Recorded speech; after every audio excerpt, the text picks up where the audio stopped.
Hello everybody and welcome to another third-party product review. Today I'm taking a look at my first product from Megasteel, and I missed out on their blaster, so I've managed to get hold of a Megasteel 01. Now officially this is called the Storm Emperor. He was formerly known as Granville, which is open all hours. He was originally known as Granville, and I think he then became Tronus. But officially, according to the instruction manual, he is Storm Emperor. Awesome. It's a Megatron. Megatron through and through. And he is glorious. Yes, he is. The box is very, very simplistic. It's basically the silver that we see with that nice open window in the front there, and we can see the Megatron from the get-go. There's no hoofing around, no beating around the bush, no graphic art on that box other than the little Megatron head here. It is just plain and simple a big window with a toy in it. Now, of course, as standard, he doesn't come in this sexy dynamic pose. He's standing there, standing very still with his legs compressed. As soon as you get him out of the box, you're going to want to just pull his legs up. They are actually compressed inwards, like so. I thought, oh, he's remarkably short, but no. You just want to slide those legs out, fully extend them, revealing the knee joint. Then you know you're on to a winner. Let's start off with his accessories first. We get the Energon ball and chain. This is an Energon wife. It's really, really nice. Clear plastic, very, very solid. And it's actually a metal chain. You don't normally get metal chains, so yes, a nice little touch. Got an oven there, which obviously we fold the fists in and we plug it in. Pretty much the same as what we're getting with most of our figures these days. We get an extraordinarily nice blade. Again, really nice feel to these. Very similar feel to the likes of the stuff we got with the Toy World Hegemon. That sort of thing. Or maybe the Unique Toys there, Galvatron. It's that sort of solid plastic. Obviously much better than the stuff we get off Shapeways. Just a good, strong industrial strength. Not super, super sharp. Enough to leave a jab. Probably not advised for young children to go around stabbing people with it. We get a couple of small blasters. Again, nicely detailed. Really, really small. Again, just nice thick plastic. Very similar to the sort of stuff we'd get from Hasbro, other than the fact it's not hollow. We get a cannon. Looks to be like an arm-mounted one, forearm. Possibly stick it up there on the shoulder or on the back. Again, just some really, really nice accessories. We can really kit him out. And of course we get a really large fusion cannon possibly, with the ability to retract and extend. It doesn't retract all the way in unless you open up this section here, but that's part of the transformation. And of course we get the pegs, and really nice use of the translucent plastic on this set as well. Accessories aside, let's take a look at his detailing. I saw TJ's review when he got the really early sample of this, and he's got a cracking gallery as well. Make sure you check that out. But now I've got the final product in hand. I think he looks even better than he looked back then. That's a really, really cracking head sculpt. I mean, he is literally ripped from Don Figg's sketch of Megatron from Transformers Stormbringer, I think it was, written by Simon Furman. Super, super happy with this guy. Could not change a thing on him. They've literally got it down to a T, they really have. Looks fantastic. He's not without his faults. This chest section, because there's all die casting, it does tend to pop forward slightly. He is based very closely to that of the War Within Fallen, which again was designed by Don, so I'll probably explain that. Just love the overall look of this. Fantastic, really striking chest there. Love all the cannons and that on there. The paint apps are impeccable. They're really, really well done. Everything holds together really well. It feels extremely solid. I mean, it's a complete lump of a toy. Absolutely gorgeous. Let's have a look at the detailing. We've got some nice treads on there. Again, use of the red translucent. We've got more really hard, possibly die casting the feet there. It's hard to tell what's die cast here and what isn't. It's all kind of mixed and matched. But everything's nice and tight. Everything holds really well. Nothing's going to fall down. It's built extremely well. I mean, I haven't had a Mega Steel figure before, so I didn't really know what to expect, but it's up there. It's just as competitive as the other third parties. The head is a little bit loose. We don't have the greatest range there. That's kind of the up, and that's kind of the down. We have a full range on the arm. You can move the shoulder pads in and out, which allows us to get up and down motion there. We have an upper bicep swivel. We do actually have a really nice deep bend at the elbow there. Just a matter of moving the shoulder pad section accordingly. We have a rotation at the wrist, and we have up and down on those fingers to lock them into place. Let's just move this down so we get a free range motion there. The waist does swivel, although there is some hindrance there due to the backpack section. You can't really get a great range. You can kind of move them in and out, but it is a little bit hindered. The legs, as I showed earlier on, do come quite nicely forward, and they go a fairly good distance backwards. Not the best. The skirts here do lift up, so we can get a nice ratcheted joint going outwards. And we get a really tight upper thigh swivel. And a nice 90-degree bend at the knee. Should they be up? They should be up, shouldn't they? Coming down to the feet, we have up and down motion on the toe. We have forward and back motion on the actual foot itself. And we also get a nice pivot there as well. I mean, just look at that. That is kitted up to the nines. That looks absolutely fantastic, doesn't it? Oh, some real heavy metal wars going on there. He is awesome. Big chunky monkey.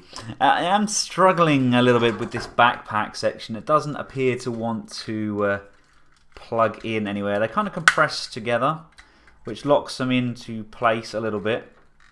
But there's still a bit of a wibbly wobbly movement going on the back there, which I'm not overly sure about. It's a shame really, because it's such a well-made figure. It's almost like a slight inside there. They've kind of missed an opportunity to, because they've got pegs on the back of these black sections here. They could just peg into the torso, but there's nowhere for them to plug in. I think that would have probably finished it off and made it just a little bit more solid. As you can see, scale-wise, he's approximately 7 inches tall. He does scale remarkably well with the Classics Voyager Optimus Prime. I know a lot of people have this Optimus Prime in their Classics collection. I would have liked him to have scaled with Orion, possibly. I don't have Orion anymore, but I know he's a good scale IDW-inspired figure. But I already have a Masterpiece Megatron. We've got the Leader Megatron. I think maybe we were missing a really good Megatron that's IDW, spoke War Within, spoke Dreamwave inspired, which is going to fit in with our Classics collection. And I personally think that maybe this guy can tick that box. And that's not really a bad scaling either for Gorillamus Prime. I think they scale pretty well together. And of course, just in case we want to reenact any fight scenes from the pits of Kaon. As you can see, there are various storage options on the back there. You can mount his fusion cannons and his guns on the back there. At the moment, I've got the guns mounted on either arm and this cannon mounted on this arm. I mean, officially, judging by Don's original artwork, we just remove this one and we remove the weapons from the back here, like so. And that is pretty much identical to what he drew. I'll briefly touch on the mace, although it is very, very self-explanatory. We flick up the wrist section, make sure the hand is closed, flip the hand around, and tab that back down. And you've now got your hole to bring your mace inwards, and just plug that in. Simple as that. Now, without further ado, let's get Megatron Granville transformed. You see what I mean about the chest section there? It does slide forward. You do have to push that right back and click it to get that to stay in location. Right, the first port of call, people, is to straighten up these legs, and we're going to bring them in. There's a circular tab on the inside of the legs. We're going to push those together firmly like so. We're going to want to slide these knee cap sections down to cover up any hints of silver. Go back to the hand folding, flip those up, flip the fists inwards and upwards into the holes, and just close that section down. Do the same with both sides. Again, just flip. You may require nails for this. Flip that up. Make sure the fists are closed and pop that in. You then want to rotate this arm round until you see this tab here. When you see the tab, you can then lift it up into this location, and that tab is going to tab just in there. Do that on both sides. Make sure the shoulders are upright. You want to disengage this back section now, and you want to lift Megatron forward like so. So everything else is laying downwards. Now with Megatron sitting pretty, we can slide his chest section forward like so. You then want to rotate his head around, and that's just going to slide down into that crevice there. We then grab this whole top section here and holding onto this base section, slide this forward like so till it locks into place. You can then pull this section down. This is where we bring in our fusion cannon. Now we've got the small tab here. You want to just flip that down so you get the larger tab like so, and then that's going to plug in to the front there like that. I'm going to bring in these arm sections. They're on swivels just here. You want to bring those forwards, and as we're going to bring them forward, you see there's a tab here and a tab here. They are going to locate together, and that is going to allow those to tab into place. This next section is a little bit fiddly. You've got a hinge just inside it. You want to apply a little bit of pressure just to straighten up this hinge. There we go, and wiggle that down like so. So both these tread sections are facing downwards. They can now just come out of the way slightly. And this base section here is going to flip out like so. It's going to come up, and we're going to bring it through this gap here. Turn this back round. And then these sections here are going to open. Open up like so. Open up like this. Up the front section. You then want to tab these three pieces together. So that's that side, and that's that side. Now you just want to grab this section here and just flip that over like so, just so it's out of the way. Next step, just come around to the side pods here. Flip open that section so it's up fully. And what we're going to want to do, we're going to rotate it back on this hinge. And you see this tab here and the hole is inside here. We want to rock this up, and that's going to slide in, and that's going to tab on the underside in there. Taking a look, as we're sliding this circular peg on the top side in, there's also a rectangular tab underneath here which slots into this section, and that just helps secure all of this underside in place. Now just push the back of the feet down, and you want to just compress this leg sections back in to apply quite a bit of force just to get those to lock back in. Then coming round to the underside of these front tank treads, just want to untab that at the top here like so, and that's going to rock this entire section forwards, and just tab in again, turn it into more of an H tank. A couple of small finishing touches. We can bring the actual tank treads down out of those grooves, just pulling those down like so. You can bring those down. You also extend the guns at the front, and this section here, these actually pulls out as well, just giving it more kind of dimension, I guess. Last little additions, just grab this piece, flip that inwards, and that's going to go just plug in on the underside there, just to pad out this front section like that. And there we have Megatron in his alt mode. We do have the option to store the swords and chain along the side here. I don't like weapons being stored on the side. I've never been a fan of that. But yeah, that's a pretty nifty tank mode. Let's just fully extend this section here. Like, we've we've got full range all the way around with no hindrance at all. And of course we do have the up and down. And we do have the little wheels on the bottom there, but it doesn't really roll on my Gundam basis. They're not designed for rolling. He's solid. He isn't going to fall apart. This section doesn't really want to sit as square as I would have liked. It doesn't quite locate perfectly in there. But all in all, it's a very nice tank mode, and it is very, very close to what we got with the artwork. I think this is a really, really nice representation. The missile pods on the side here, they do move up and down. That happens with both sides. If you come around here, you can also move the missile pod on top. That again rotates. You don't have to have these guns on top. This is just me popping those on there. I like the fact this one here can move up and down as well. All in all, I think it's a very, very good alt mode. Just bring in a quick couple of humans to give you an idea of scale.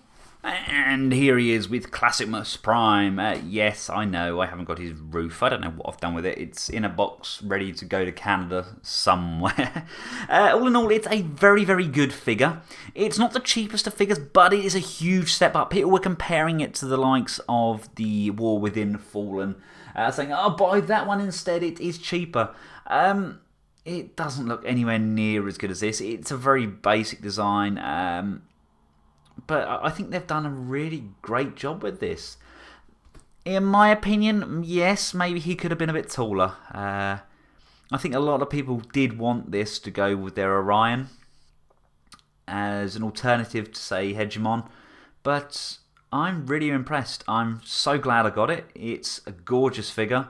And I'm going to really, really enjoy taking some pictures of this. If you found the video useful, please give it a big thumbs up. And feel free to subscribe. And like all of my recent Transformer reviews, I will be sticking a full gallery online. That'll be available by clicking the information button up the top around here somewhere, and that'll take you straight through to benscollectables.com. Until next time, from myself and the glorious Mega Steel Granville Tronus, goodbye.